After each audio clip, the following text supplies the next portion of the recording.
Hello and welcome to episode 98 of the Dash News podcast.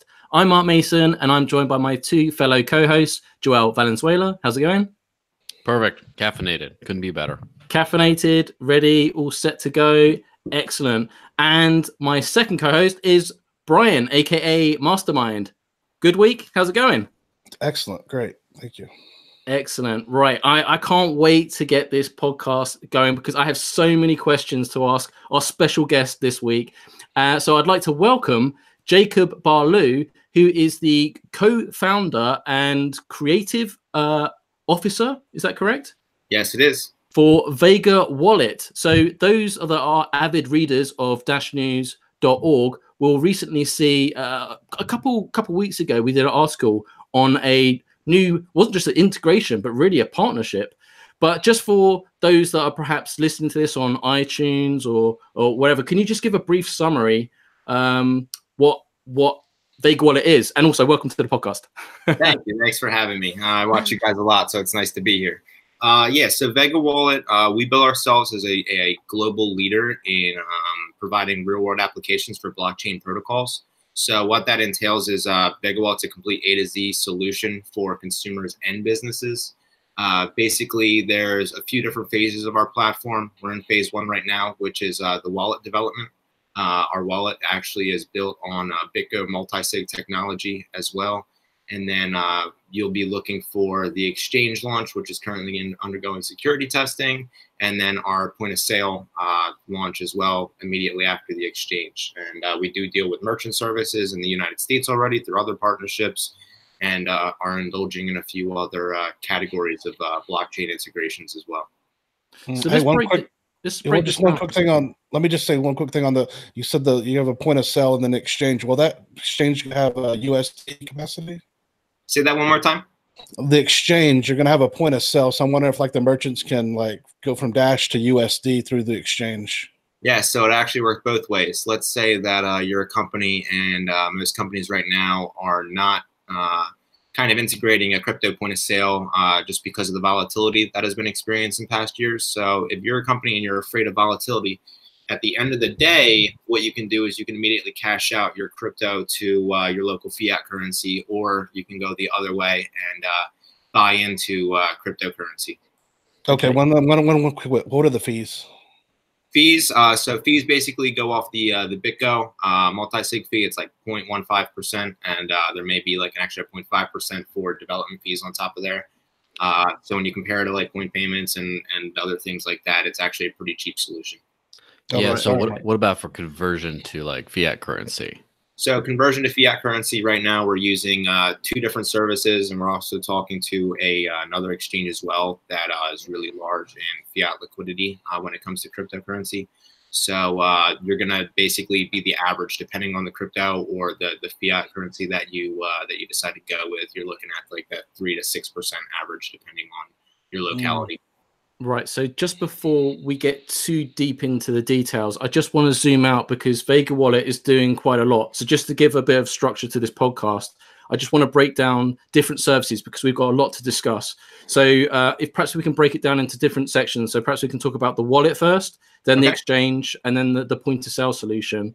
So first off, let's just talk about the wallet. So is this only a desktop wallet? Is it a mobile wallet? What do you want the Dash community to know? Because there's a lot of wallets out there. So what's Vega Wallet's secret sauce? All right, so Vega Wallet is basically an all-encompassing wallet. What you see now is we're actually on version 2. Version 1 started shortly after our platform launch and basically gave everybody a glimpse at the security features that we would be implementing, the ease of the UX and everything. We're actually on version 2 right now, which includes market trends and a few other things. But then you're going to be looking at version 3, which is kind of what I wanted to talk about a little bit today. And I'll show you later in the podcast, where it's a complete wallet solution. You have exchange right in the wallet. You have purchase crypto right in the wallet. You can basically do anything that you want to do. We're even integrating an address book as well. And then when you talk about it, our 2 keywords that we're basically marketing right now and that you'll see a lot of leading up to some of the conferences we're attending are simple and secure. So when it comes down to it, I've actually watched a podcast with you guys yesterday with one of your chief UX designers, and I agreed a lot with what he had to say when it came to the way that you test wallets and everything, and the way that you test UXs. And a lot of our testing is external. A lot of our testing is our friends, our family, people that we may run into that aren't necessarily into cryptocurrency. When we talk about Vega Wallet, I'll hand them the application or the MVP version 3 and ask them to do something for me and see how long it takes them to find it. Yeah, also known as the only way to actually test things, in my view. Exactly. The only way you really know. And then, so a little bit about the security before we move on. Yeah, it's powered by BitGo multi-sig. We're one of the only consumer wallets on the market that offers this. I think that we're actually the only wallet that offers it for Dash as well. It's basically the way our wallet is integrated. I call it a hybrid wallet because it requires multiple keys in order to access your funds. Users are in charge of their funds at all times because they have the only access to the passphrase and private keys. And then it actually takes them linked up with our servers or BitGo servers to access your account. And if you know anything about BitGo, it's like as immutable as it gets, insurance on top of everything.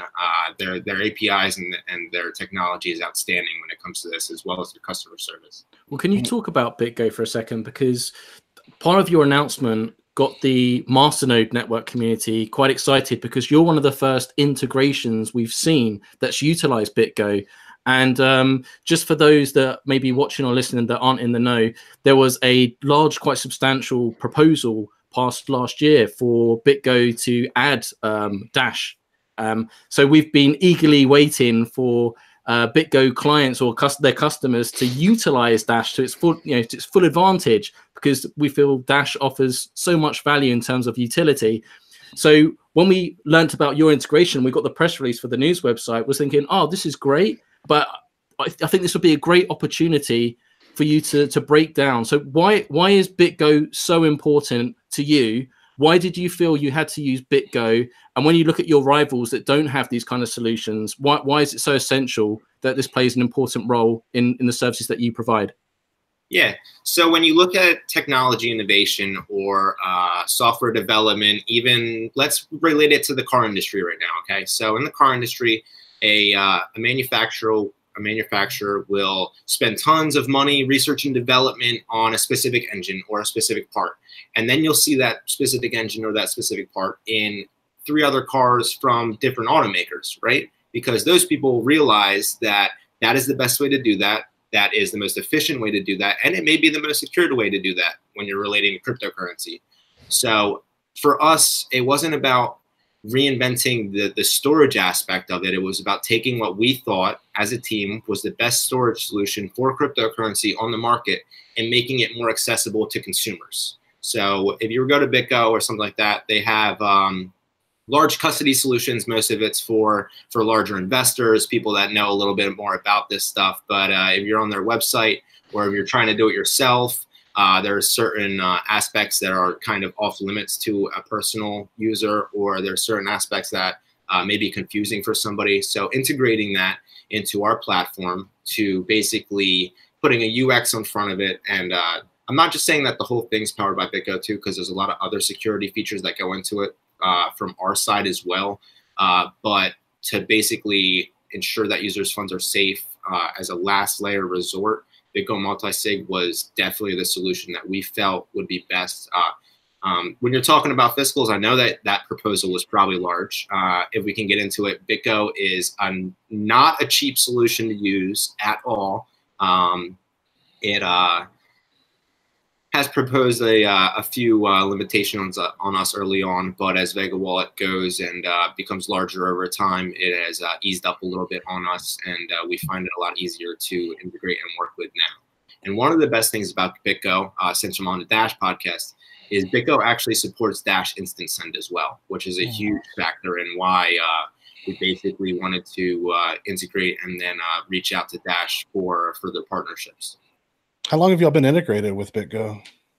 We've been integrated with BitGo since last November during test features and beta cycles, and then users, our public communities, could start using the BitGo integrated wallet in January, I believe. And when did y'all first launch? When did Vega first launch? Because I haven't heard about it till just recently. Yeah, so VegaWallet launched last year. We're actually one of the 2018 token sale participants. That was an interesting time for us, but we came out the other end successful. We continue to thrive. We launched our platform probably in December with a wallet launch, like I said, December, January. So we haven't been around that long. But when you talk about not knowing us on a lot of things, a lot of companies, what they'll do with their funds is they'll spend all these funds on marketing and then put this much into development. You ever seen that picture on like Reddit or something where it's like promise, like expectation and reality, and like the promise is like the fully drawn horse. The expectation. Oh, yes, of course. Yeah, that good old fashioned like meme. a little bit, and then like the reality is like 3 lines. Yeah.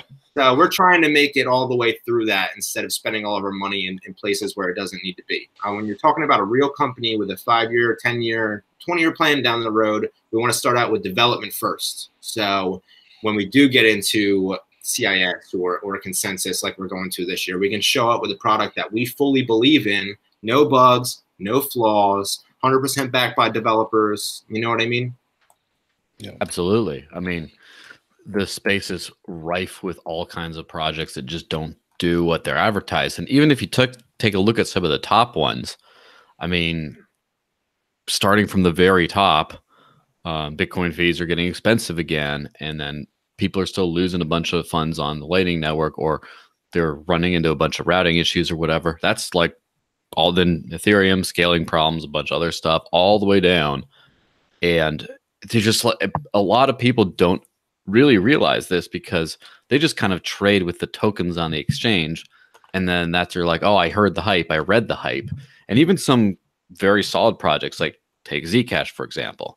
A lot of people just don't know that, to my knowledge, there's no easy mobile implementation of that, especially not one where that's trustless. And there's a bunch of things like that where people just say, oh, it's this way. And then they don't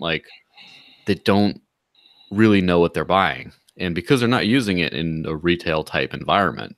And so definitely the whole make something that works first and then tell the whole world about it where they won't be disappointed is a breath of fresh air, to be sure. Yeah. So there's a lot of wallets out there, Jacob. So what does the Vega wallet do that's different? Have you got any bells or whistles? I mean, I don't expect you to insult your rivals, but I think a lot of people will be asking and saying, there'll be people watching this that are Dash maximalists, but I would imagine most people have a portfolio of different cryptocurrencies as well, as much as that pains me to say. So, what's so special about the Vega wallet? Why should people be using it as opposed to the Dash wallet? What advantages does it bring? So, we can go a lot into why I think my product is better than other products. But before I do that, I wanted to thank all the other wallets for showing us what to do and what not to do. There's a lot of good wallets on the market. I've used tons of wallets before my company came around. I learned a lot from them in regards to UX design, or why doesn't it do this, or oh, that's a cool feature. So what we did is basically you learn from your competitors in any industry. Like I said earlier, you don't reinvent the wheel, so you just make it better, right? When we talk about Vega Wallet and why I believe it's different, or why I believe it could kind of change the industry, it comes down to the 2 keywords that I was talking about before: security and simplicity. Now we're on the simplicity side. So a lot of wallets, I don't agree with their UX design when it comes to a mass adoption aspect. I don't agree with their take on everything. There's a lack of knowledge and understanding upon downloading the wallet for a regular user, or a non-coiner, as we call them, where they would basically look at it and say, what is this? What is this? What am I doing? So one of our main things is, when you're designing a crypto wallet or any cryptocurrency platform, any cryptocurrency tool, you basically have to find your niche, right? So our niche was more geared towards beginners and intermediates, because if we can kind of onboard these people, then we're accomplishing our goal of mass adoption, right? There's already a bunch of veterans using wallets that they will believe in forever, or that their funds haven't left in years and they just check on them every month or do their thing. But then there's the people that, when prices rise, like Dash just rose to $130. That was pretty cool, right? That brings in more people because people get excited, right? But when people come in and they're excited, you want them to use a product that's easy to understand, right? That's why you see the significance of money transfer applications that are so simplified rising to the top of the app charts, because all a person has to do is put a few lines of information in, pick how much money they want to send, and it sends it, right? If you're looking at traditional wallets, you have to go in, do this, do this. What does this mean? What is a private key? No one knows what that is right away.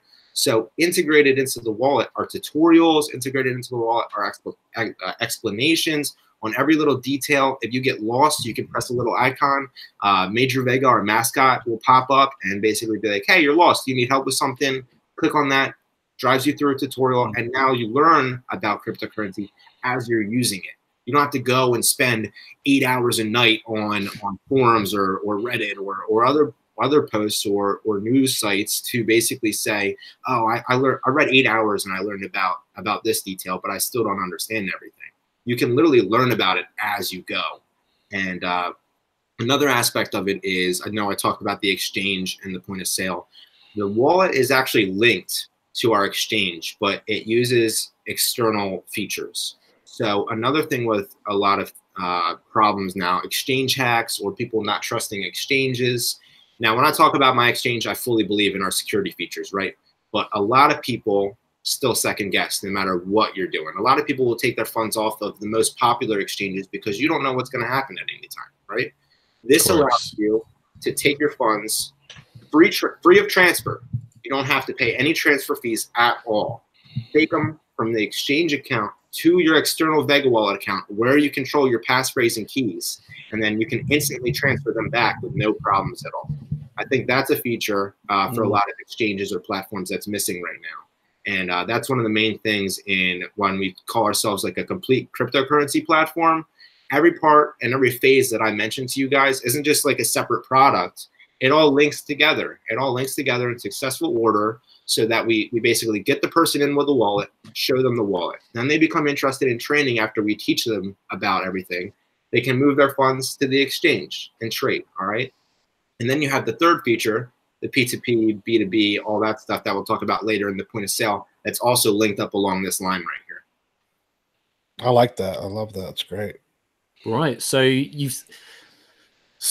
rather than insult the rivals, you've taken the high road and say, you know, you acknowledge what's come before and you've been inspired. The whole tutorial side, I think, is fantastic because we always end up on this podcast talking about usability, especially if you want to get mass adoption, right?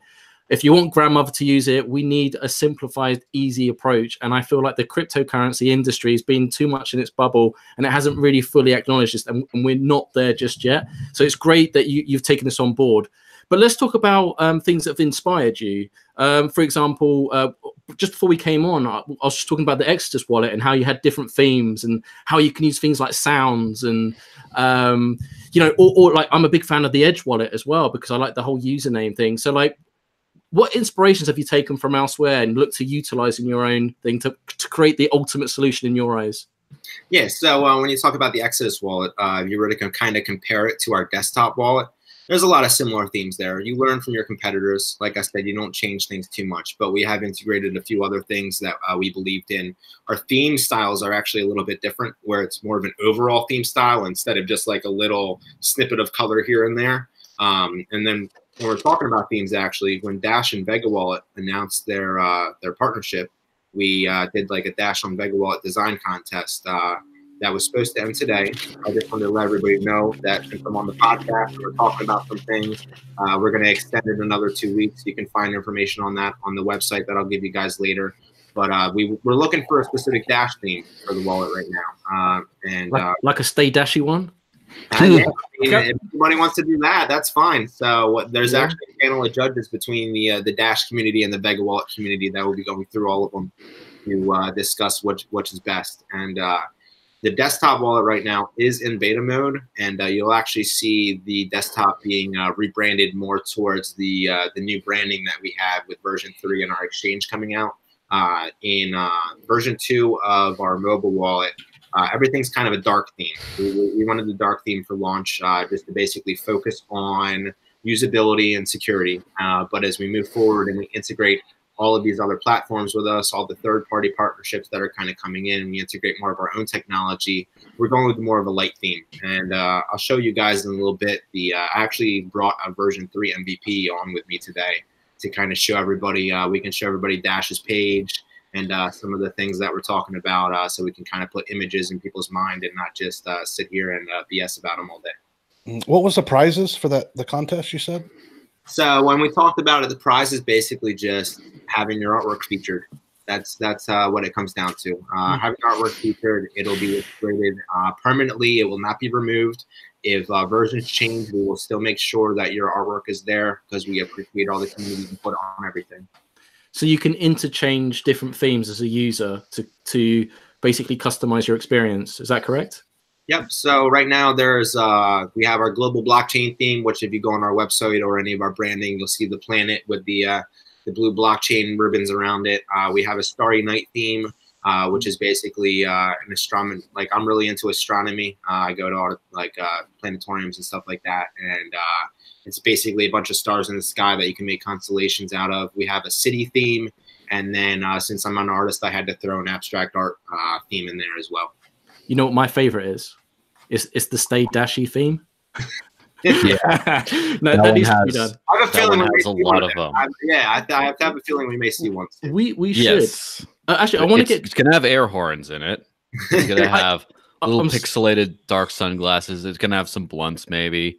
It's gonna be fun. I'm really happy Joel mentioned the air horns because I was going to ask you about integrating sound. On this podcast before, Joel's had some fantastic creative ideas of utilizing sound effects in the wallets because we've seen them used in different wallets and stuff before, and we like the experience. So, you know, I'm guessing if you change the theme, you could get different sounds and stuff as well. Have you explored sounds? And Joel, I'll give you a little time to think, but I think you've had some interesting ideas in the past. I don't need to think. I've already done all the thinking that needs to be done. So yeah, version 3 actually does have sounds incorporated into it for basically keyboard sounds, exchange sounds, receive deposit sounds, when you add in new contact sounds, everything like that. And then the desktop wallet will actually have the same sounds integrated. And we are actually exploring changing the sounds a little bit per theme as well to kind of go with the theme. So y'all just have a few cryptos, right? Just the ones that are integrated with BitGo. Is that right? We have right now in version 2 available, there's Bitcoin, Litecoin, and then Ethereum. We have Dash, of course, and our VegaWallet token as well. So we run off BitGo and Parity. Excellent. Right, Joel, you've got to share some of your sound ideas. Yeah, let me hear. Well, first, just the biggest one, of course, is some wallets when you send, you have to swipe across the screen to send it. Like I think Edge does it that way. So what we need is one where you have to swipe at least 3 times in quick succession, and it makes a bunch of air horn sounds when it sends. You just go and do the Make It Rain wallet, and then imagine doing that at a point of sale and what the person would think of you. Yeah, I mean, I would definitely do that because at least people it gets everyone's attention. You know, you're having a good time. It's a positive vibe to it, and it's like I know some of this stuff is like silly, but the thing is, human beings are silly, and a lot of times like finance, rewards points, but like at some point you're just like I got my money, woo! Yeah, you just make it rain, and then like it's just how people actually think about things, and it connects with a much more real kind of way. And one thing I've always noticed about cryptocurrency is how frictionless it is to use, to where you just like put in an address and hit set and it goes. And it's not like, we have to do identification and figure out AML, KYC and see with the provider, this and that. And so people send money around where they wouldn't send fiat. They would never, even if they could, they just don't think of it that way. They think of it as much more serious as finance. And it's not just, I got this digital stuff I'm just sending everyone a little bit about. I mean, think about it. How many times has anyone in this room ever, in this virtual room, or all the viewers at home, ever set someone up with a crypto wallet or something and just sent them some money? I mean, all of us, a lot of it. Yeah. Yeah, a lot of it. I've spent thousands of dollars worth of my own money in 1 year alone just setting people up with wallets and stuff. And has anyone ever done that with like fiat? You're like, hey, I got like a handful of change. Here you go. Oh, here's a bill, a $5 bill. Has anyone like, I got some euros. Here, take like a 10 euro note or here, a £5 note. You don't just give people money. Just who does that? No one does that. It's completely, it's a different thing entirely. And so part of like making it fun and frictionless, I think we can see a whole lot more of a global financial revolution this way. If you think about it, when people give away likes, retweets, shares, like pop, just like they do it like that. They give it away like nothing because it doesn't cost them anything. It's not like money. People also kind of give away cryptocurrency like that, not to the same degree, but they do kind of give it freely. And imagine the implications if we could actually sort of monetize all that. Anyway, just something to think about, which is why you need the air horn, make it rain wallet. And you're the creative designer, Jacob, as well. So I'm sure you've got a million. It's not just the Mario sounds from the coin, but I think there's an emotional connection here. And if you're really focused on user experience, if you make it fun to use, I could just imagine. I mean, it wouldn't be right for this, but for the masternodes out there, could you imagine every time you got a masternode payout, you had like an air horn, like, that would be amazing. But also, like when you receive payment, like a little coins. Chunk of change, like ching, like oh, I've got a notification, like money's coming in, like so. It's just intuitive. A lot of the Dash wallets do that today. The little like coiny sound. But like, imagine if you got integrated too. But when you mention like the Mario thing, imagine like this when he eats the mushroom gets super, like that sound effect. Imagine if that hit your phone every time you got your masternode payout. It's just like once a month you go, you're like, oh, nice, seriously. I leveled up. I can see in the future if this really takes off and we get mass adoption, you're going to start having themes for like rappers. It'd be like, yeah, man, and all this kind of stuff, like Flavor Flav. Like I can see it now. It's going to be amazing. That's actually a good idea. That would probably help onboarding for people. Yeah, and I think and across other industries as well, we could utilize that. So I mean, I've got lots of ideas, but I want to get to that later on because the last silly thing is. When you mentioned rappers, I can imagine someone is going to get some custom grills installed that every time he makes a Dash payment, they all start lighting up. Just like so he goes and pays for his coffee. He's like, yeah. And it just starts lighting up. And only when he makes a payment. But anyway, enough silliness for the moment. Yeah, no, I actually think that's a really great idea. I mean, I don't know how you'd get an endorsement like that, but I think that's definitely one avenue of reaching a new demographic potentially. Okay, so I think that's enough about the wallet. But we've just had a question coming in the live chat. I think we kind of addressed this already, Jacob, but just very briefly, how important was the Dash integration with BitGo with regards to Vega implementing Dash? So you could have just gone and implemented Dash straight from the get-go, but you say you've been with BitGo for quite some time now anyway, right? So you didn't even need to think about it because you already had BitGo integrated, correct? So yeah. So when it came down to it, BitGo integration was from the start, and Dash was available upon regular integration. But due to time constraints, we kind of held out and just did most of the major trading pairs on there. But then I actually got in touch with some of your business devs and some of your core group, and we started building a relationship. And before you know it, Dash was in there. And we're not just talking about integrations and support. We're talking about a full-fledged partnership for the future now. When we go back into my crypto experience, I know a lot about the Dash community. I may have a few Dash myself. I've mined Dash before. I have a few ASICs at one of my properties right now. But I believe in certain projects, and when it came down to it, when I saw Dash on that list of assets that we could possibly support, it was an automatic check yes from me. It was an extra week or two of work to get that in there, make sure all the logos were all right, make sure everything was perfect for you guys, and then basically advertising the instant send thing, because to go with BitGo and to automatically support instant send along with multi-sig, that's huge. You know what I mean? You're talking about fast and secure. So to just do our own little Dash payments or our own Dash integration and to implement this stuff, it would take so long or so much funds or extra devs to do that. But when you can do it with literally just an integration with a third-party partnership company, why not? That's interesting. So the thing that sparked this was, so you're with BitGo and you get this notification that, oh wow, they're supporting Dash now. So that's what lighted the spark. You already had a history of knowledge of Dash, and you're thinking, right, okay, this would be great. So this is how it played out. So you saw the notification from BitGo, you contacted Dash Core Group, biz devs, and then you started to work on this solution. So it wasn't just a pie in the sky moment saying, you know, it'd be really good if we added Dash. It was just there was a big grin in there when I got that Dash support stuff too. I was like, yes. so if you're a BitGo grin, customer, very topical reference. Yeah.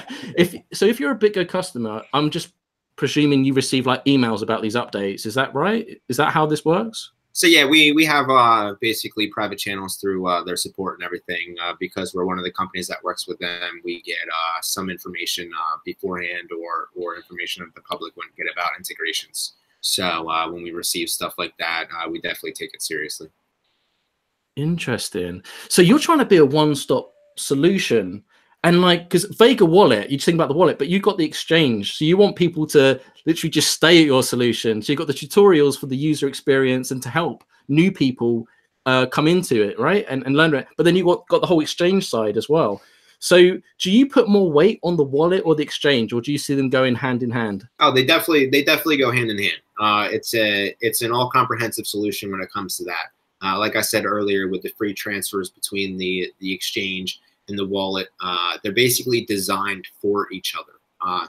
You'll actually see a lot of the branding in the exchange, a lot of the tech in the exchange taken from the wallet because one, it's the simplest way to do it. You'll still see Major Vega in the tutorials on the exchange as well for beginners. He's actually right on the trading page in the corner right here to just click on him and he'll pop up and ask if you need help placing an order, understanding buys and sells or 24-hour changes, volume, anything like that. If you want to learn more about the token, he's there to help you out. If you want to click on him and learn more about Dash, he'll take you to Dash's site. You could have little Mark Mason standing there waving, "Hey, welcome to Dash." You know what I mean? But sold. Yeah, or we could have one of our other paid promoters who are a little bit longer in the hair department. We got a couple of them now. Those little shiny like anime stars on his head, so you know what I mean? Yeah, it could get like a light bulb idea. Need help? Bing. You know, like. Yeah, just the whole head lights up. You know. But yeah, the exchange and the wallet, and when we get to the point of sale, they all go hand in hand. When I call it a complete crypto solution, it's not something that I see a user ever needing to leave. It's basically an all-comprehensive solution from customer all the way to business, and then any exchange or trading that needs to happen in between that as well, we can handle for them. Well, let's talk about what Brian asked you originally at the beginning then, because he was talking about USD, on-ramps, off-ramps. So in terms of exchange, what fiat currencies do you support? I'm in the UK. Do you support the Great British Pound, Euro? In terms of like trading pairs, what do you offer? So right now we offer support, I think through our One API and partnership that you will see, we offer support for several different fiat currencies. I know that the USD and the Euro are definitely supported.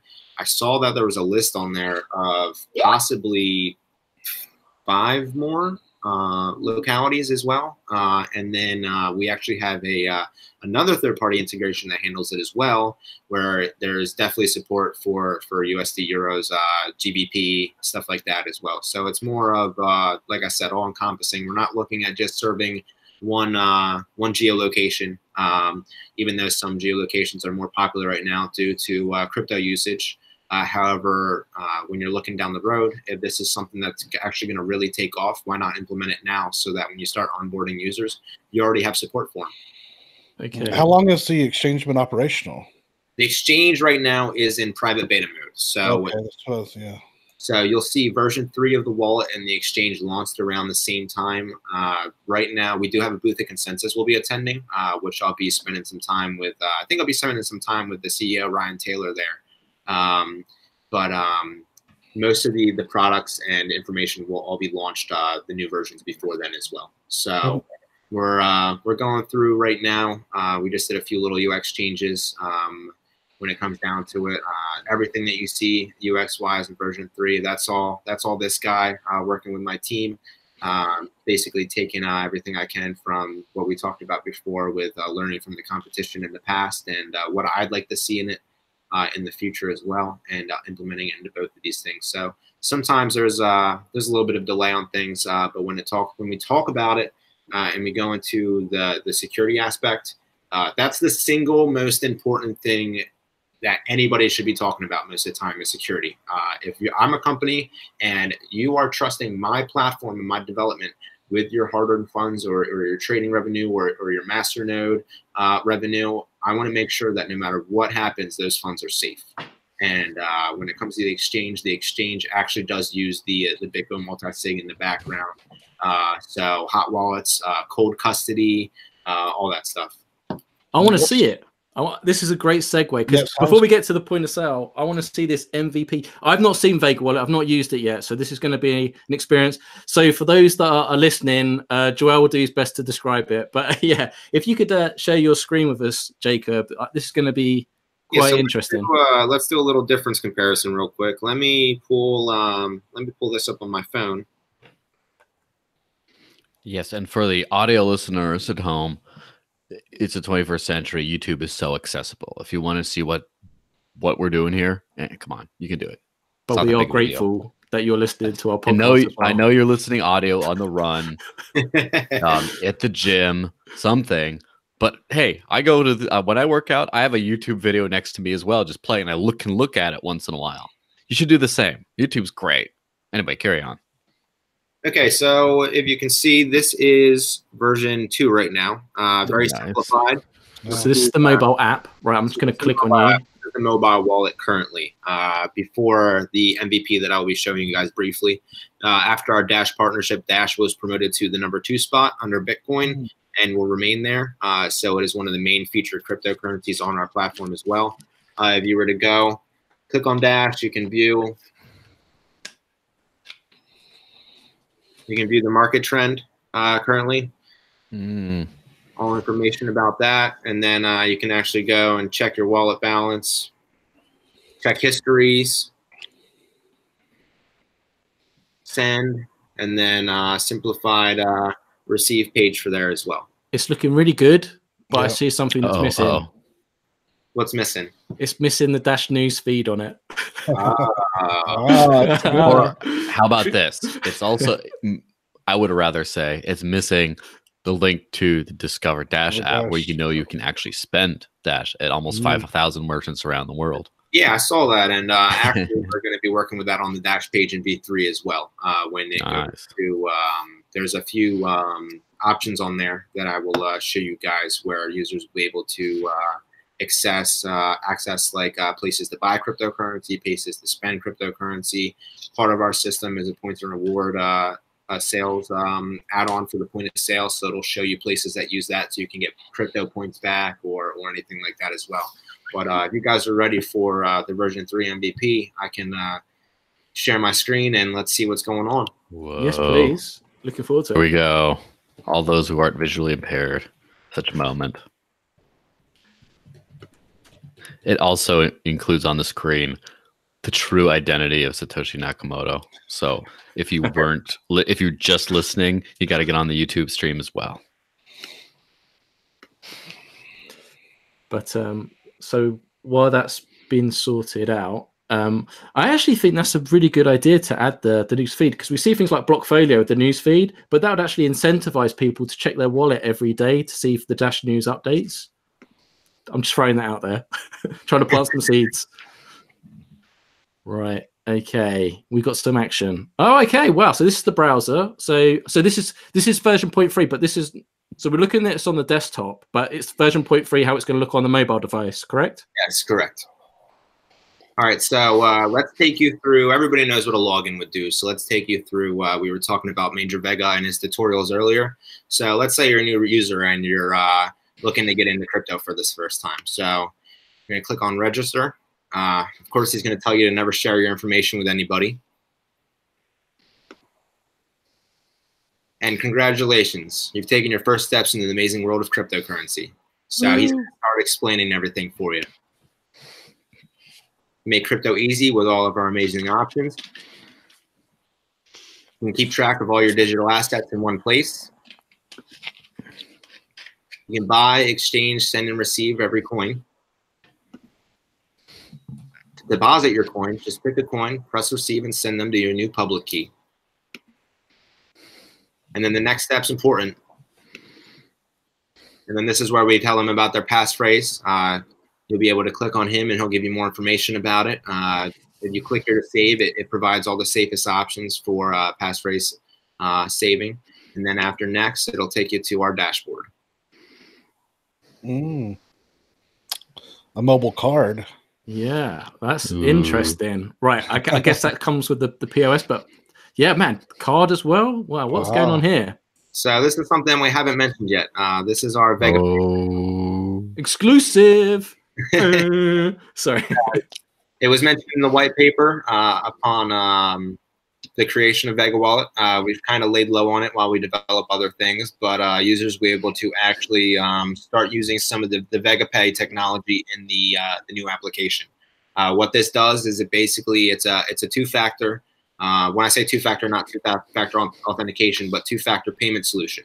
So when we're talking about real-world use cases right now for payments, of course, you'll see popular payment solutions like Samsung Pay.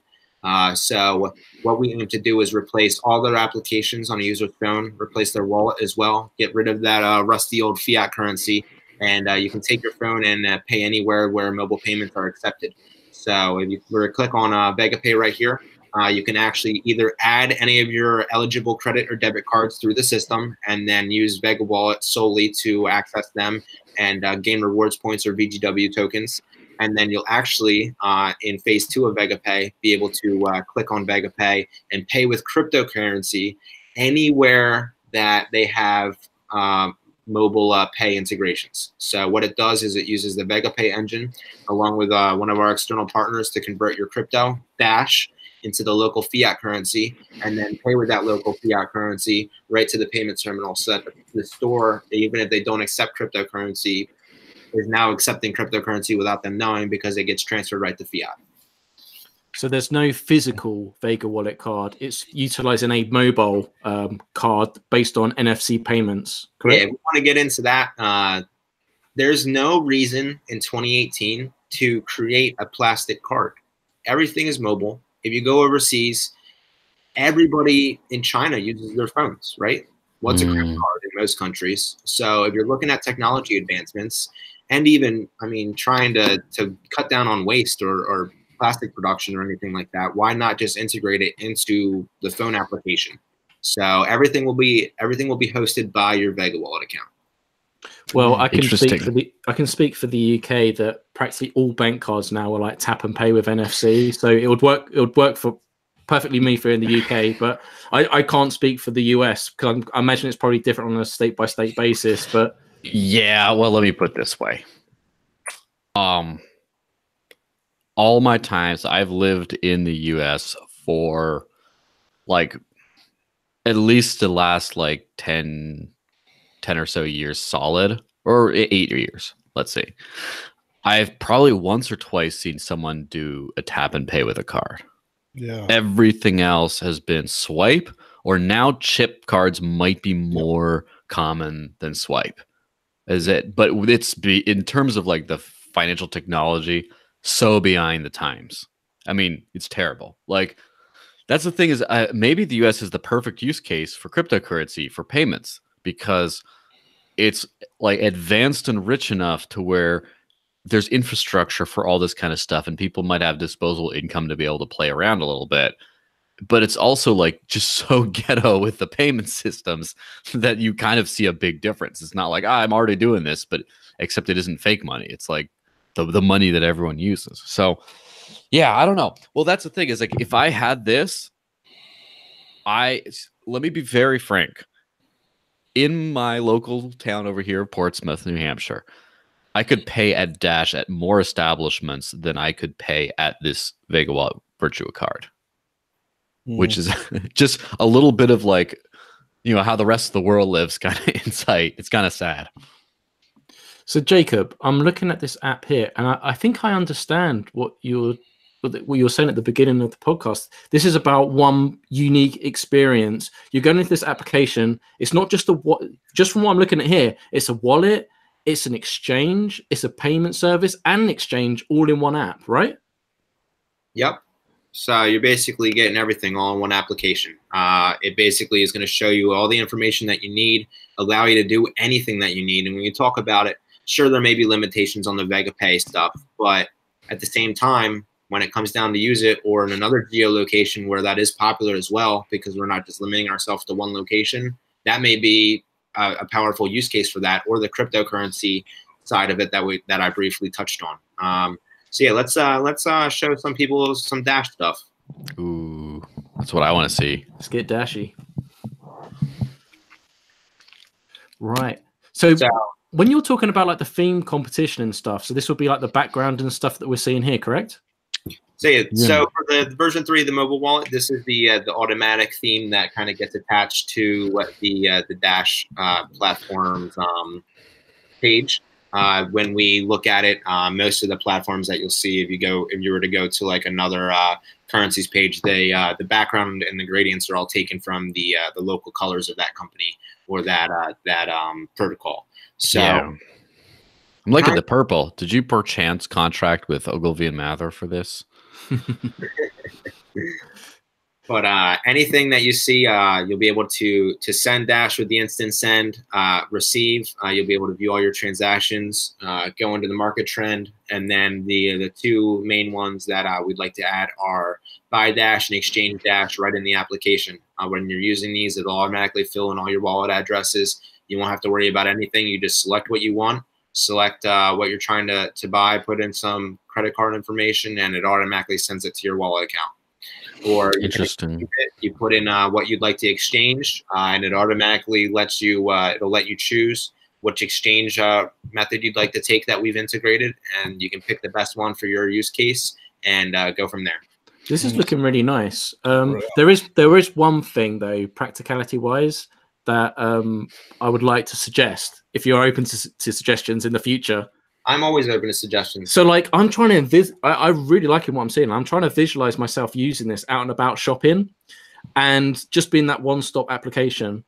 But if I pull out my phone to make a payment or check on my thing, is there an option where I can hide my balance? So I can show balance and hide balance, because if I'm out and about and shopping, or I'm waiting up, in a line to pay at the till, it'd be really good to not show everyone how much I've got in my bank account. Or rather, I agree with that amazingly. And actually in our beta version of the desktop app, that's already included, the hide wallet balance, and it'll actually be included in this too. It's in a settings feature. And then since this is the MVP, what we want to do is you can actually click on your balance right here, just on the screen anywhere, and it just it hides that feature, and then you can click again on the screen and it'll come back up. Fantastic. Yeah, so specifically, I don't quite see the point of when you're opening a Dash wallet, the Dash wallet component of it, seeing your balance for the entire rest of the wallet. Because say you're opening your Dash to try to spend your Dash, and then you're just seeing all this money you didn't think you had or whatever. It can be a little bit confusing. And this is just my personal opinion, right? It might be better to, on like the main screen, have your wallet balance, but then on the specific wallet, only have like your Dash balance. Because sometimes when we look at it, this actually is when we integrate during the MVP. This is the total Dash balance, and then you can select to either see it in Dash, BTC, or anything else. If I were to go to here and click on the Vega Wallet token, it's going to show you specifically your balance in that, and then these are some of the other features where you can kind of see the secondary balance. Yeah, that must have been what confused me, because I saw pricing, like saying how much you have in USD and then how much you have in Bitcoin.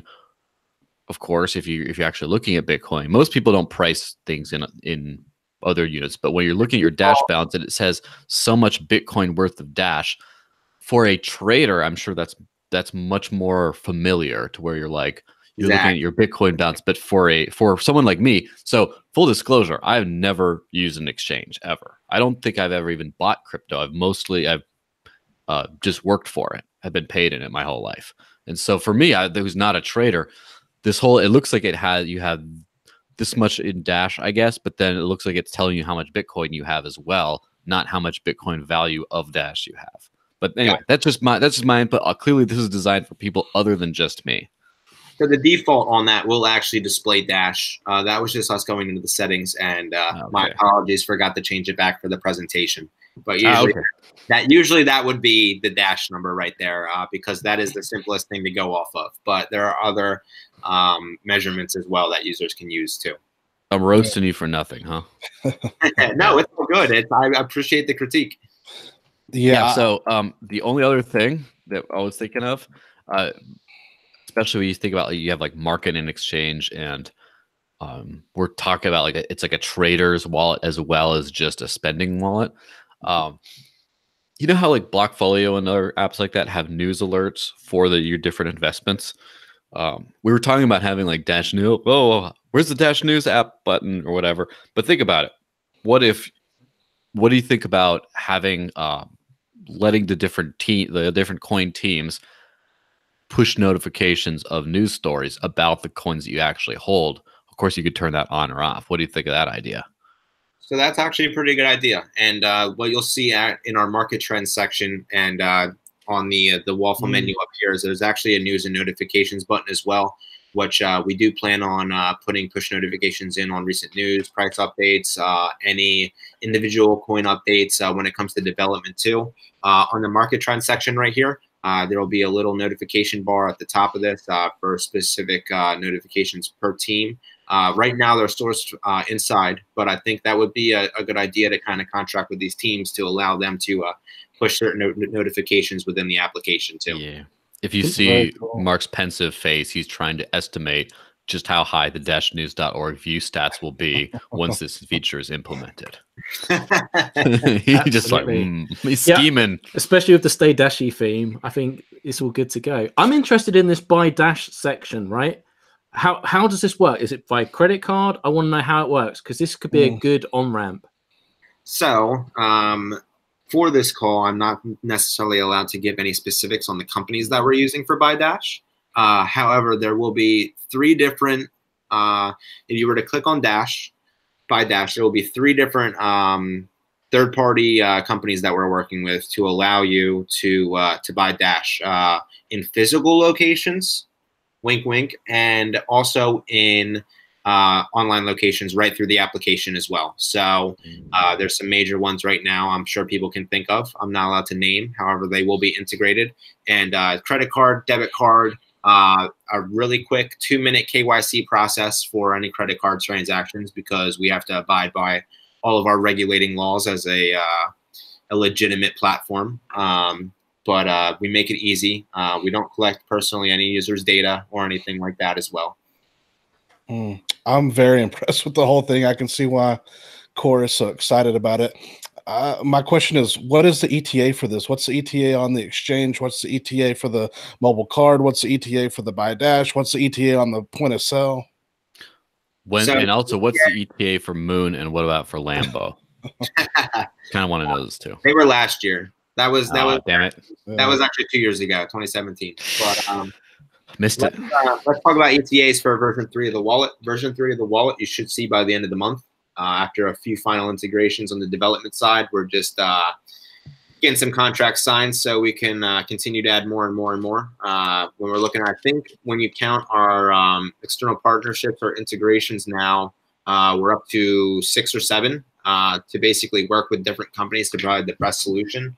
One of the biggest things that I try to do when we're doing this is to not take something that somebody's already doing perfectly. I like to build on that. So one of the big things that I think for mass adoption that we need to see is actually companies working together.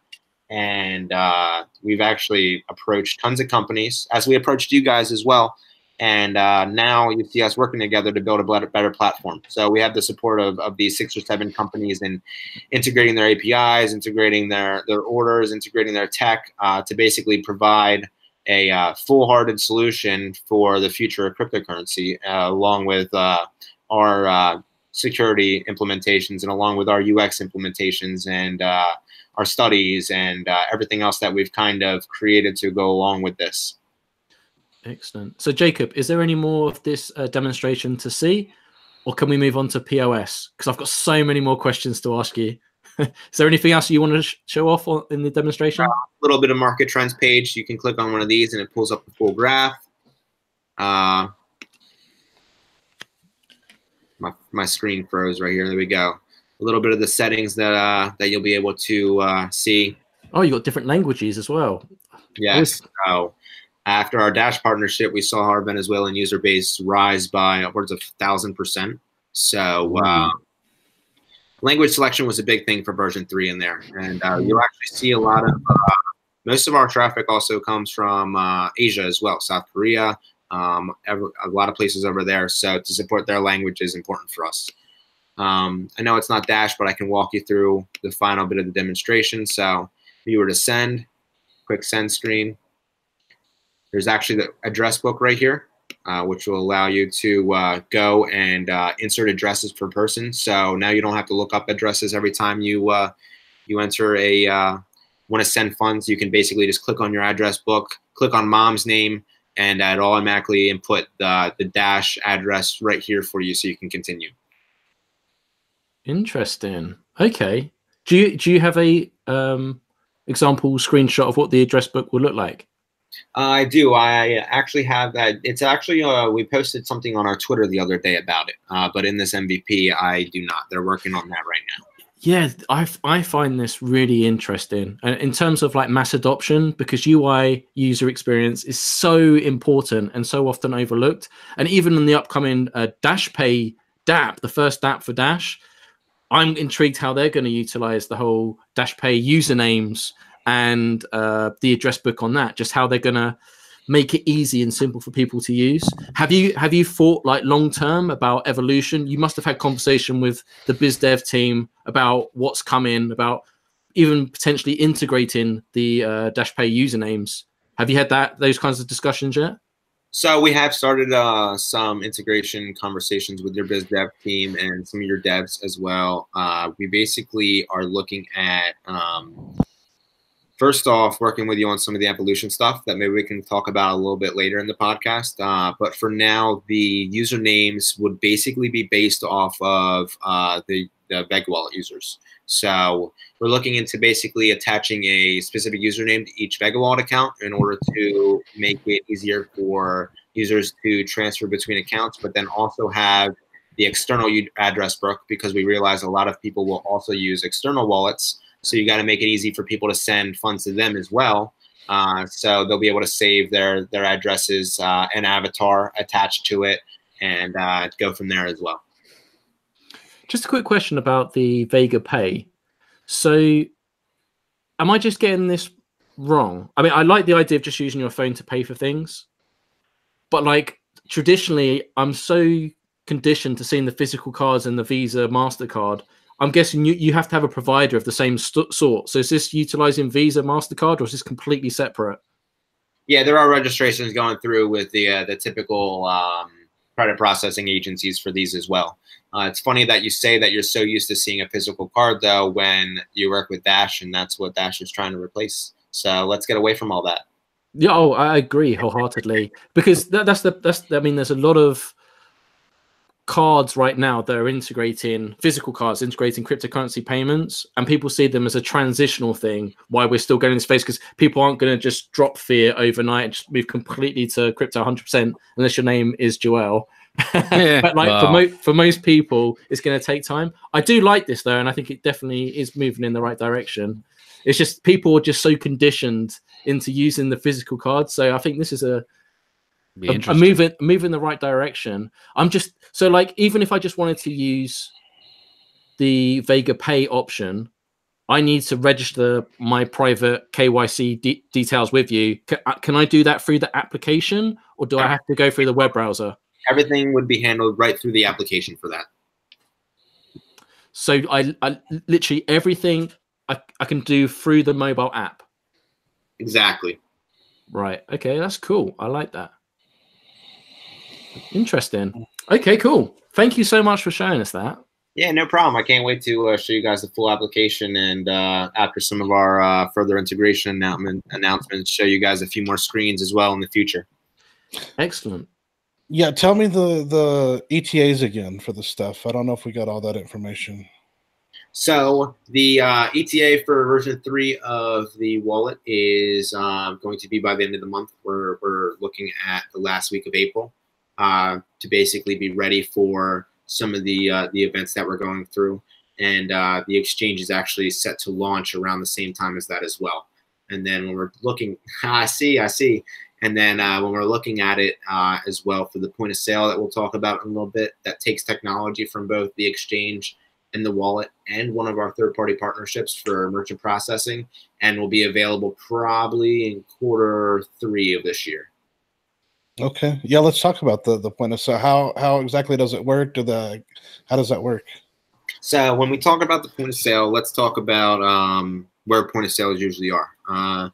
I have a 10-year background in high-end retail management experience, using a point of sale every day before I kind of went and followed my art career and my creative career, and then ended up here in cryptocurrency after some involvement with crypto over the years. But we basically took everything that I've learned, everything that some of my partners have learned, everything that some of the other people that I've met along the way in retail and sales learned, and combined them into a point of sale meant for the user. So when you look at a lot of other point of sale companies or development companies, the people that are developing it most of the time have never sat behind a register or been a cashier in their life. I'll let you know that. And I'm humble to say that I did that for a while before following my gut and finding my career here. However, I take that, the knowledge that I've learned from that, and we put it all in there. So when we talk about it, point of sale isn't just allowing customers to come up and pay with crypto. It's a full sales solution, a full business solution. Inventory management, business tracking, metrics, you can control sales, you can control employees. We're looking at cryptocurrency payroll built into the point of sale as well. There's enterprise wallet features so that certain people can access the wallet, certain people can't for security reasons. We're looking at points and rewards systems, in which the partnership with Dash opened up Dash as one of our major points and rewards systems, coins that we'll be working with to kind of hand them back to some people after shopping at certain stores. Hand Dash back after a Fiat reaction and Fiat transaction, and now you have another Dash user. You know what I mean? So we're looking at a bunch of that stuff as well. There'll actually be one of our integrations that I'd love to talk about that we'll be able to touch on in the future. Will actually be transforming every Vega Wallet point of sale into what I'd call cryptocurrency ATM. So you'll be able to go to any store or any location that uses the Vega Wallet point of sale and purchase cryptocurrency like you were to select cashback. Let's talk about the device. Wow. I remember when we got the press release about Vega Wallet in the beginning of March. And of course, it focused on the wallet and the exchange. And for those that have got other browser tabs open, if you go to VegaWallet.com, that's correct, isn't it? It is .com. Yeah, that's correct. Yeah. At the bottom of the home page, they actually have a picture of the POS device. So the device actually looks really interesting. It's got like a touch screen, kind of a bit like an Android device. It looks like it does NFC, all kinds of things. It looks amazing. So how easily accessible are these devices going to be? I mean, do you know how much they're going to cost merchants? Because we've had other solutions in the past, but they've had to be used in certain markets. For example, Dash is very popular in Venezuela, but merchants don't have a lot of money to purchase like certain terminal devices. Are you trying to keep the cost as low as possible with these devices? Yeah, so if we look at basically certain areas in the world, there's going to be different things available for certain people. The device that you're talking about right now is the PAX A920, and that's offered to us by one of our partners that we work with. And that's basically the PAX A920 is mainly for the North American market, Canada, America, Mexico, stuff like that. And then we're actually going to be using Android or iOS enabled systems and devices for locations all over the globe. The Dash point of sale, the Vega Wallet point of sale is free to download and free to use. There are some features that are accessible through purchase with our own token, the utility token that we offer. However, most, if not 90% of the features are basically you get a device. You can even, if you're a street vendor, download a version of it right onto your phone. and use it from there as well. So I understand the whole accessibility thing. I used to buy my lunch every day from this guy that set up a stand right near us, and the difference in what he could do and what he could use compared to, let's say, one of the major restaurants down the street is crazy. You know what I mean? But why not allow him to compete with them when it comes to the technology that powers his business for free? I mean, when's this going to be ready? I'm proper moist. I'm excited about this. Tell me about it. So when is this going to be available? Because just based on the homepage, I thought this was just a physical device. If it's an application that basically anyone can install, and with the extra added value for the merchant, as we discussed before, tax, payroll, just all these kinds of extra bells and whistles. When's this going to be ready? Because obviously we run a merchant directory. And if you can do this right and it's a free app to download, we want to make it as easy for merchants as possible. So I'm hoping you're going to tell me this is going to come out very soon.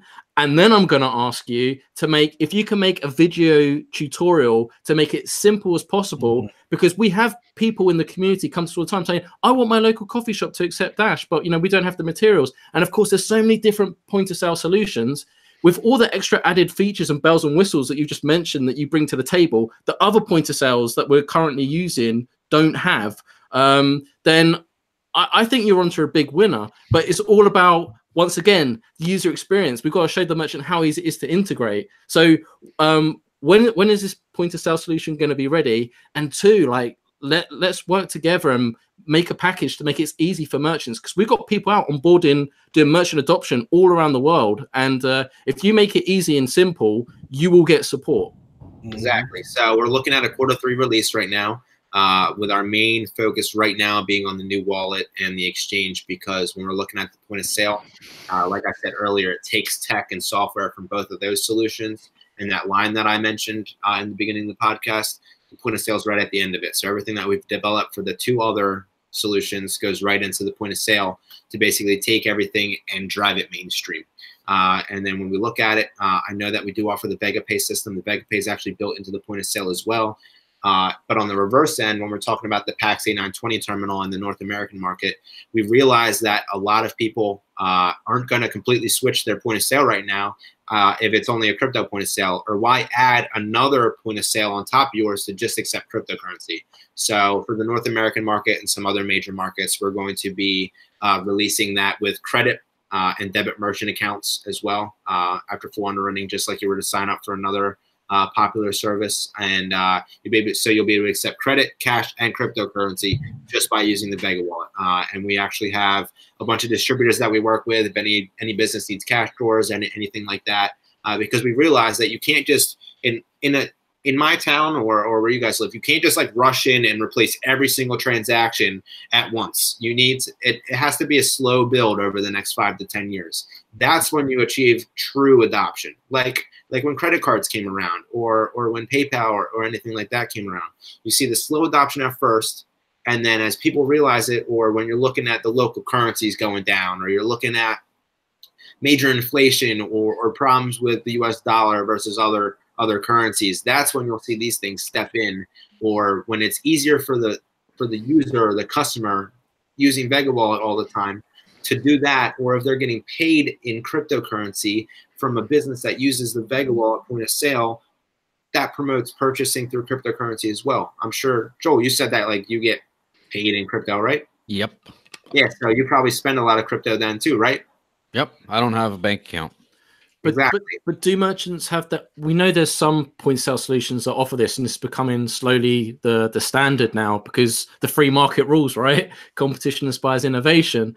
But really, we want to give as less of a headache to merchants as possible, because a lot of merchants offer various point of sale solutions at their brick and mortar businesses, but their headaches are often that, okay, it sounds great, but I've got to pay the bills for the rent. I've got to pay payroll and that sort of stuff. Do you have on the back end where you can allocate percentages? So okay, all I want to make sure is I can send and pay my bills for inventory, staff, rent, etc., etc. Can they choose okay, if I get paid in Dash or cryptocurrency, can I keep 50% of it in Dash and then 50% instantly convert that to US dollars to my bank account. Is that easily done?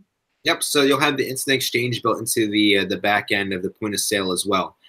So when I worked in retail every day at the end of the night, what you do is you count down your cash drawer, you write all the credit card transactions, put them in the bag, and you deposit it, right? So there's going to be a feature as well where if you accepted this much cryptocurrency during the day, you can go in, press like 25, 50% all, and then instantly convert that to US dollars into your account, so that you don't really have to worry about volatility. You don't have to worry about necessarily worrying about the conversion to pay bills, because there's a lot of utilities and stuff like that where you won't be able to necessarily pay in a specific cryptocurrency yet for a few years. I know that there's some tax guidelines coming out where you can do that. I saw that one of the bail bond companies was now accepting cryptocurrency, which is pretty cool. But when we talk about it, dealing with government agencies for taxes or dealing with private utility companies, there always has to be that US dollars switch over. We've been sure to include that as well. Yeah, so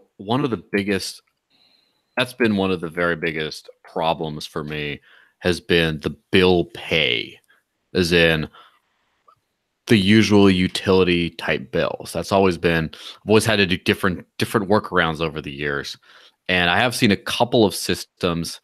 One thing is, like, wherever I can, I try to do straight up crypto, or when I have to do a workaround, I do a workaround that's not like an AML KYC type thing, because once you get into that, it's just like now you're back in being fully banked and you don't really push the envelope on crypto adoption. It's just like you're doing a crypto bank, right?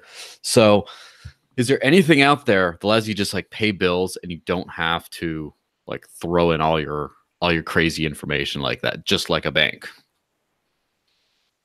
Currently, I don't necessarily know when you're looking at a lot of US dollar switching. Everybody's afraid right now because there's no real regulations.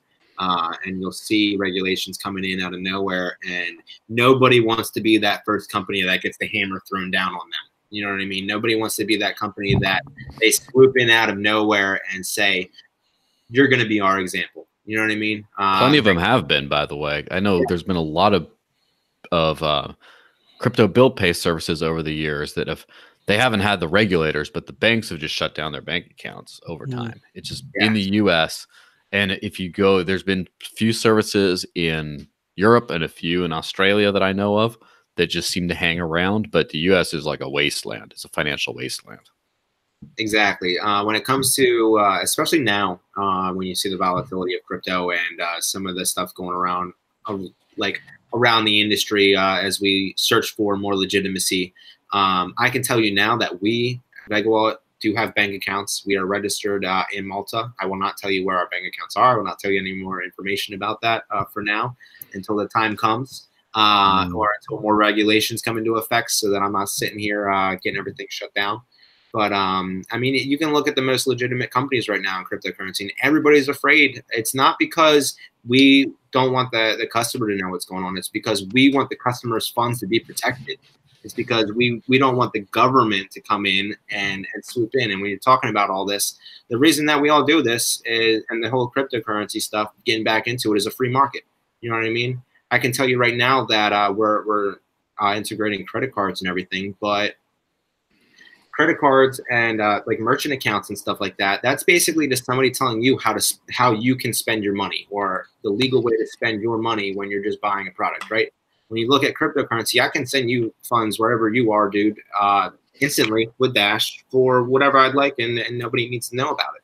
So you're looking at a private autonomous basic protocol, and the comparisons between the two, and like the old world and the new world, are like outstanding. We could spend all day on that stuff, and it's basically one of the reasons why I got into this to start with. But I'm excited in where we're going with the point of sale. And I actually saw a comment on here. I've been waiting years for there to be a point of sale I can go out and give the shops. And that's right. You can literally go out, and if a company is not accepting crypto, or if you talk to the person at the register several times about trying to pay with crypto, go hand them the information for it when it comes out. It's free for them to use. It's free for them to download. And if they're using a traditional PC system or a computer system, they can go download the desktop application for it. If it's Android or an iOS-powered tablet, they can go download that and then use that for it as well. So it's basically a system that we're developing that you can integrate into as many existing point-of-sale platforms as possible, and then we'll have our own add-ons for it for specific use cases as well. Jacob, is there any locations where the POS solution won't work? So right now, the POS solution, when we look at the merchant services, the merchant services in our partnership don't work outside of North America. However, we're looking at signing on different merchant solutions for several South America locations and several European and Asian locations as well, because we want it to be a full system for everybody internationally. But with that comes a lot of registrations. With that comes a lot of paperwork and presentations. And basically, you're taking these merchant services that, in the long run, what my company and what we're all doing is trying to shut them down. And you're basically saying, hey, join us, make some money off of us. You know what I mean? Let's do this together to make a better platform. But in the back of my mind, I'm just like, okay, we all know what's going to happen.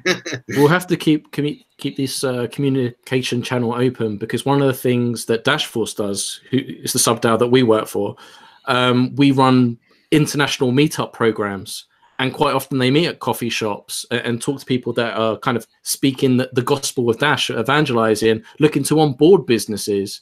So it'll be great to work for you in the future to create materials, flyers, video tutorials, whatever things that we can give to the community that can help them learn more, but make their life easier. Onboarding merchants would be absolutely fantastic. I mean, that goes for all point of sale services, because the more tools and resources we have, the easier it's going to become. And that's something I feel that all the crypto space hasn't done very well. And if we're going to mobilize people and have all these community projects, then, it's one thing giving people, PowerPoint presentations and stuff to do, but you've got to give them the tools and the utility to do that as well, right? And I feel what you're saying here could be like the complete package. That is the one thing, the one component that we've actually been missing, because, we have users sign up to discoverdash.com to submit merchants and listings. But right now, we have an option on the menu that, Dash for Merchants, that links to the dash.org page of the businesses, and it links to tools and services, whether you're a brick and mortar business or e-commerce. But really, it's the guides that are missing. And sometimes business people, they've got a lot on. They're managing people. Then, they don't want to get into too much stuff. They're under pressure, stress. They've got a million other things to be doing. So we need to make it as simple and easy as possible. And I think we could do something quite special. If it is what you say it is, and it works, then it's amazing. Yeah. So one of the things that we looked at when Dash and VegaWallet were initially talking about our partnership was further integrations down the road in the point of sale. That was actually one of Dash's main concerns about us was, okay, how are you doing this? What are you doing? How are we involved? And after working all that out and looking towards the future, I can guarantee you that the plan that we have in action and the tech that we have and the stuff that I work on 80 hours a week, I can't wait for the community to show. I can't wait to show it to the community. It's always interesting to sit here and talk about something that somebody's going to see in a little bit, and people aren't like, oh, well, why isn't it available now? Like, what have you guys been doing? And you guys can attest to this, but as a designer or a dev team or a business leader, there are hundreds and hundreds of hours that go into the simplest things sometimes, making sure that it's ready for the end user. So before I give anything away on that, before we talk about how the UX is going to look on that or how specific functions are going to work, I need to make sure that on my end, my whole team has done everything from A to Z correctly, 100%. Because if you're talking about businesses and if you're talking about potentially millions of dollars a day flowing through this system, everything needs to be absolutely perfect. And it is, but there needs to be testing, and more testing. That's like one of the biggest things with us. Well, we basically had the exchange done. What day is it? It's 4 or 5. The exchange has been done for over a month now. And any other company would have probably released it by now. But we've taken it through this private testing, this family and friends testing, back to private testing, to another UX change to private testing. So what you do and what we do with things like we talked about is when I release something, I want it to work 100%. And if we find a bug or something like that, I commend the community. I'm always up for a bug report. But what I want is to make sure that everybody's always safe, all the information, your private information, because like the wallet uses your mobile phone number. We need to make sure that's safe. Any transfers of funds or anything like that, need to make sure that's safe. Need to make sure that every button does what it does and there's no crash errors. You want to know something I'm very proud of right now? We have 0 crash errors on both the App Store and the iOS, the Google Play Store and iOS, because of all the testing that we go through with things. And I expect there to be 0 crash errors going forward with the version 3 after everything that we've done as well. I want to talk business development quickly for a second, and this is really for the community and for the network. And I don't know how you're going to respond to this, because this is the first time I've actually been speaking to you in person. So earlier on in the podcast, I appreciate you're on the Dash podcast right now, and we're Dash cheerleaders, but I want you to be brutally honest, okay? Earlier on, you said that you speak to other cryptocurrency projects. And in this partnership, it's not just integration, as you said, it's a strategic partnership moving forward. There's lots of good things to come. What has your experience been working with Dash? Because we're unique. We have a business development team, and you don't have that with other cryptocurrency projects. Well, so we're unique. Not in the same way, at least. Yeah. We're unique in that respect, right? So has it been a burden or has it been an advantage? What's your experience been? So when we compare you guys to other crypto projects that I've worked with, every single other crypto project that we work with, we approach with just support questions or for like a support announcement or anything like that.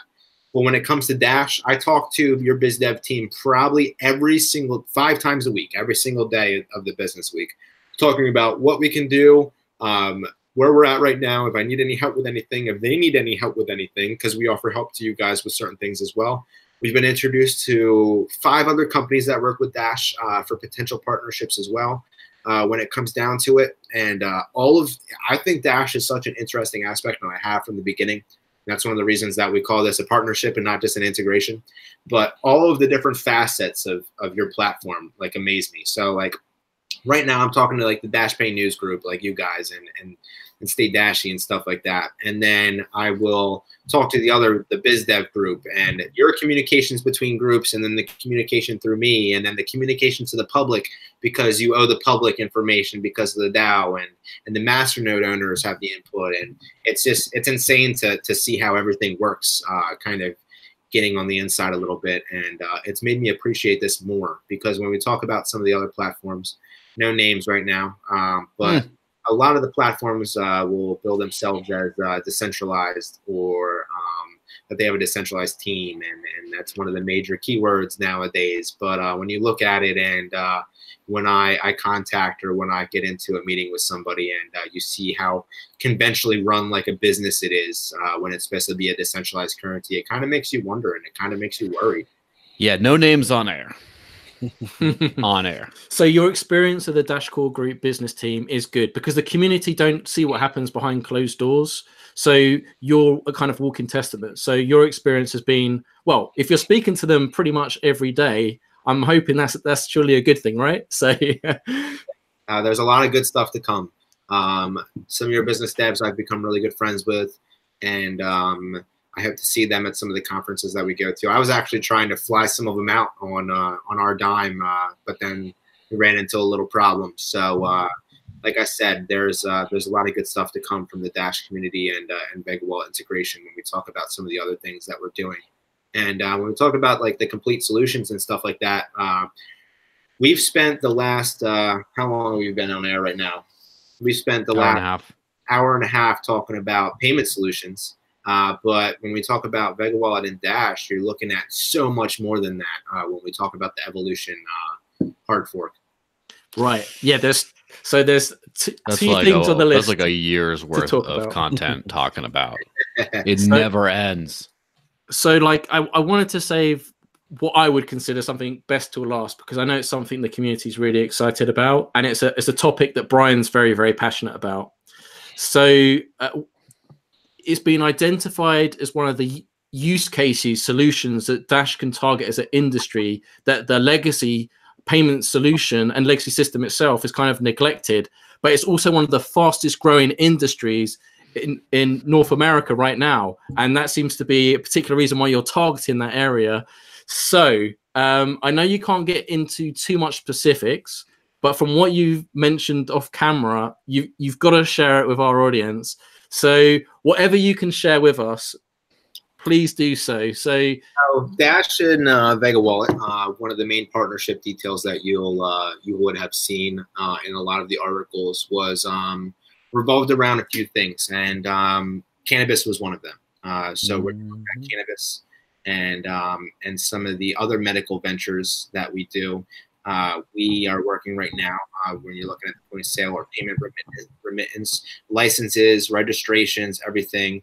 One of the main reasons that we were kind of brought in was to help with Dash and payment remittance in the cannabis industry.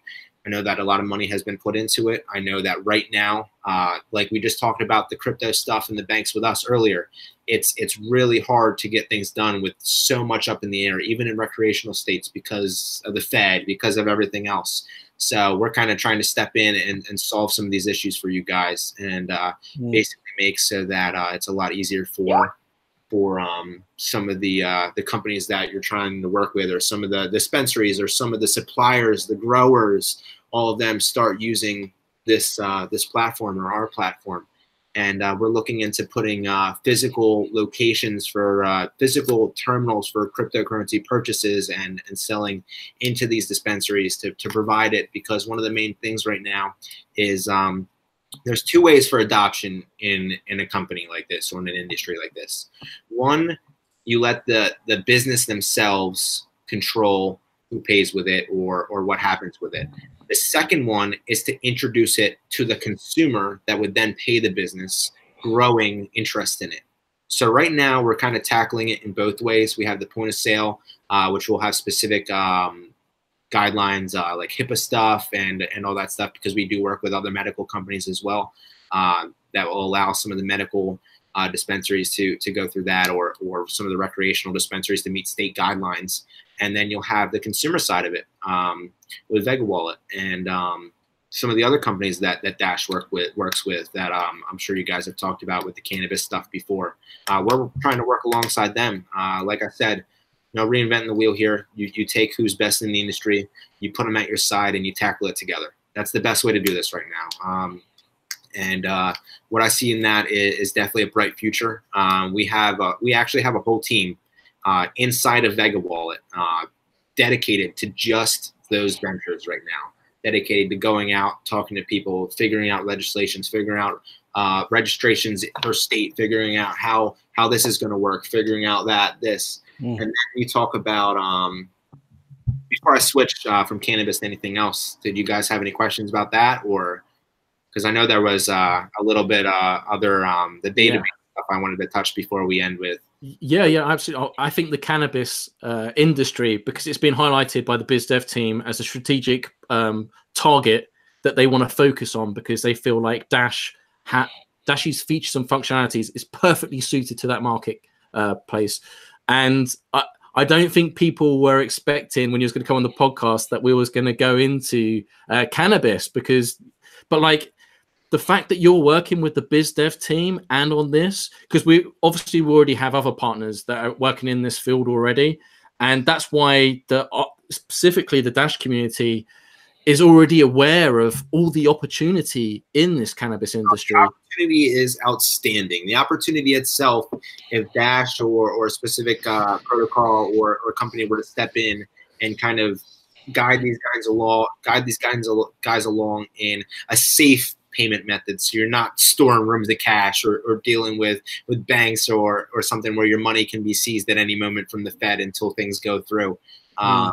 Dash can literally step in and solve all of these issues. All of these issues, if you were to basically replace the traditional payment methods or the cash payment methods in there with digital cash, Dash. You know what I mean? And putting some of the protocols and tech that we have for the point payment solutions and the buying and selling exchange in the background into these point of sale systems to allow them to safely transfer funds or to allow consumers to safely purchase or enter here with digital cash instead of cash is huge. I mean, you cut down on security vulnerabilities 100-fold just by replacing it with Dash, and the implications for instant send across from supplier to distribution to final location to end is gigantic, and you save fees, you save money, you save security issues. We could go on and on about that for another hour and a half, and how I believe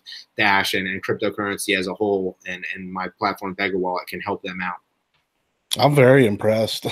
Very impressed. Super excited to see it all come together. It's more than just the wallet to the Vega Wallet. I mean, we've said it a couple of times. It's a complete solution and then some. I mean, it's very impressive. We need to wrap it up, but is there anything else? One last thing then. Okay, we're gonna have to get you back on to talk about the cannabis thing, because we've got our ecosystem, and of course I'm in discussions with BizDev team. We've got the Android app that we released to Discover Dash. So with dispensaries and things all coming up in the future and pipeline, we want to get them listed on there. So essentially we're all working together in this community, and that's what I love. And that's Dash's secret sauce in itself. It's the community. We're a community-led project. So this is amazing. But we are running late on time. So there's one last thing that I want to ask you. Sure. And so in the Dash community, you know, well, in crypto, people say when Lambo, but in Dash, people are like when Evo, because it feels like we've been waiting for a long time. But we're getting so close now, and it's just around the corner. And one of the great things about evolution is dApps, right? So we've been waiting for the dApp, Dash Pay dApp, which is going to be the first app. And I hear through the grapevine that you're going to be involved in dApps and stuff as well on Dash Evolution. Is that correct? Can you tell us a bit more about that? Yeah, so what the BizDev team and us have kind of discussed is VegaWallet being an evolutionary when it comes to kind of implementing dApp protocols into existence. What we'll be working with specifically with Evolution Hard Fork is dApps, Dash dApps in medical protocols. Basically helping with databases and secure storage of patient or company information and stuff like that. So we're taking it completely different from our normal solution with that, just because the background of VegaWallet is interesting when it comes to some of our original supporters and some of our team. But we have some large medical companies and insurance companies, not insurance companies, but PBMs and other companies behind us in the pharmaceutical industry, which will basically have main use cases for these dApps and literally invent them, test them, and immediately deliver them. And so when we were going through our partnership details, and I was getting a little BizDev demonstration on like Evolution Hard Fork, I already knew a lot of it, but I had missed that when I was reading it, and it was like the last slide. And I stopped them and I said, hold on 1 second, let me read this and explain this to me. So they explained everything, and I went, just like a light bulb moment. And we were looking at it, and me and Tarek, the CEO of VegaWallet, sat down and basically discussed how we can deliver some of the solutions that these companies that we've worked for or constantly work with right through the Dash app, and how it would basically bring legitimacy to cryptocurrency with them, because we work with crypto payments with them in like private solutions, and we're actually helping to develop a sister app to us right now. Look for Opulent soon, but there's a large need for blockchain tech and dApps in the pharmaceutical industry and all of these other healthcare industries. And there's a lot of companies that are specifically tackling it or promise to tackle it, but what they don't have is the connections. And when you look at some of our supporters and you look at some of our background team and the connections, when you really dive into it, it's already there for us. It's already there. I mean, our main thing, what Tarek and some of the other team wanted to do was take the crypto payments that we were working with and kind of through pharmaceuticals and copays, medical copays, and stuff like that. And that's where you'll see a lot of our point of sale go towards in the future is the pharmaceutical industry. But when it comes to the healthcare industry and the dApps that you guys can offer for us, it's like a hand-in-hand solution. It's like pay with Dash here or other supported cryptocurrencies. And then the other one, it's like we can safeguard all your information, securely store your information, and send it to whoever you need. You can access it with this, and we can set it up like this, all while providing a clean UX like we have for all of our other platforms. It's not going to be, there's no need in making a dApp if it looks like it's from the 1990s, if it looks square and it looks like that, like the little dinosaur, like that little 8-bit guy running around. No, that's not how you do a dApp. And I'm sorry to all the dApp developers out there that think they're awesome, but UXs is what the world needs right now on top of dApps. We need to make it easy for these people to understand. So what we'll be doing is taking the dApp technology from the Dash Evolution hard fork and putting an amazing UX on top of it, and basically delivering some of this stuff that everybody in the Dash community has been waiting for, everybody in the Vega Wallet community has been waiting for, and delivering it to these healthcare professionals, and delivering it to all these pharmaceutical companies or these PBMs that we work with, or all these private companies, and allowing them to, it's their first step into the world of crypto, friend.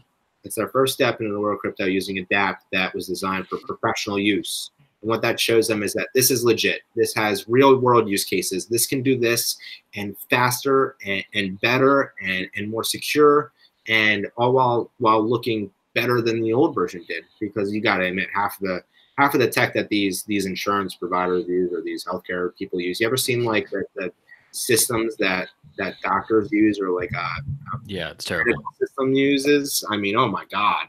Even the system that I used to use at one of my old stores that I worked at, it was literally like, looked like a command screen prompt that was touchscreen. You know what I mean? Like, how do you expect that to catch on with people? So what we're doing is we're basically taking what we've designed through Vega Wallet, putting it with the dApp solutions through the Evolution hard fork. And there's a lot of stuff that we won't talk about now that if I do come on again, or if we decide to do something again, we can talk about. But to basically summarize that, yes, we are working with the Evolution hard fork. We were I know we were actually one of the original people that Dash reached out to work with for it. I don't know if anybody else has talked about it, but I'm very, very excited to work with it. I know that a lot of my devs are actually very, very excited to work with it, and they've kind of been researching a lot of Dash stuff as well. And I'm glad that you brought up some of the other things that you guys brought up today. I'd like to kind of get some information on that Discover Dash app, and if we can kind of integrate that right into Vega Wallet, so they don't have to leave the application as well. Some of that information. So maybe I can get in touch with some of your devs on that too. But there's a lot of stuff in store for both platforms, and I'm glad that we call Dash a partner and not just an integration, because when we do announce things, there's a difference there. There's a huge difference, and I wouldn't be really sitting here right now if I just said that we integrated you, because that's just saying, oh, here, we support this securely. You can do all this, this, and this in it, and that helps us grow community, and I think that's a great thing to start supporting more coins and tokens and stuff like that. But when it comes down to it, real use cases, a partnership is what we were after with you guys, and to see everything grow and to see it mature and us kind of grow together, especially as the market comes around right now, is a huge thing. Absolutely. Wow, man, we need to get you back on. I imagine probably in a month or so's time with Omar as well, and we can focus just on the cannabis industry. Yeah, make it happen. Yeah, I think that'll be about right. I think that'll be good timing. I think. So, yeah. Perfect. Right. Oh, Jacob, thank you so much for coming on, and I'm really pleased how we kind of finished off this podcast, because we can really see that passion for you. You kind of remind me a little bit of